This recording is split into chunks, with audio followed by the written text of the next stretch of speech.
இந்த நாட்டை முதலில் உருவாக்கியவர்களே முஸ்லிம்கள் தான். வெள்ளையர்கள் எப்படி இந்த நாட்டை அடிமைப்படுத்தினார்களோ அப்பொழுது பரந்த ஒரு இந்திய தேசமாக இந்த நாடு இருந்ததே.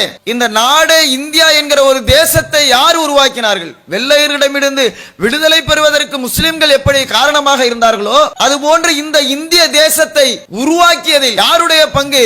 இந்த தேசத்தை உருவாக்கியது யார் என்று நீங்கள் பார்த்தீர்கள் என்று சொன்னால் இஸ்லாமியர்கள் தான் இந்த தேசத்தை உருவாக்கினார்கள். இந்தியாவை உருவாக்கியது முஸ்லிம்கள் தான். இந்த வரைபடத்தை உருவாக்கியவர்கள் முஸ்லிம்கள். அதாவது இந்தியா நாட்டில் முகலாயர்களுடைய வருகைக்கு முன்பாக இந்த நாடு எப்படி இருந்தது தெரியுமா?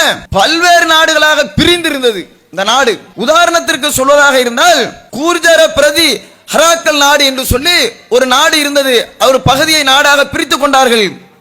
கண்ணாசி நாடு என்று சொல்லி ஒரு பகுதியை நாடாக பிரித்துக் கொண்டார்கள். பாலர்கள் நாடு என்று சொல்லி ஒரு பகுதியை பிரித்துக் கொண்டார்கள். இதெல்லாம் ஒரு தேசமாக அவர்கள் கொண்டாடினார்கள்.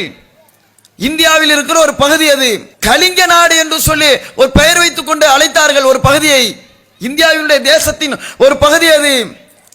ராஷ்டிர கூடர்களின் நாடு என்று சொல்லி ஒரு பகுதியை அழைத்துக் கொண்டார்கள்.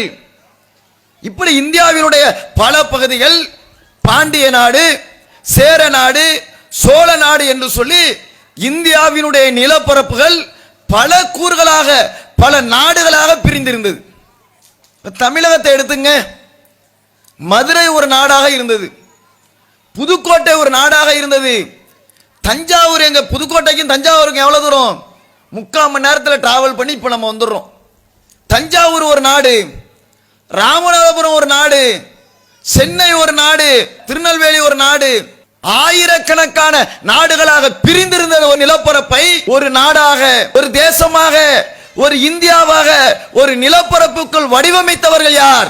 இந்த தேசத்தை உருவாக்கியவர்கள் யார்? முஸ்லிம்களை தவிர வேறு யாராக இருக்க முடியும்?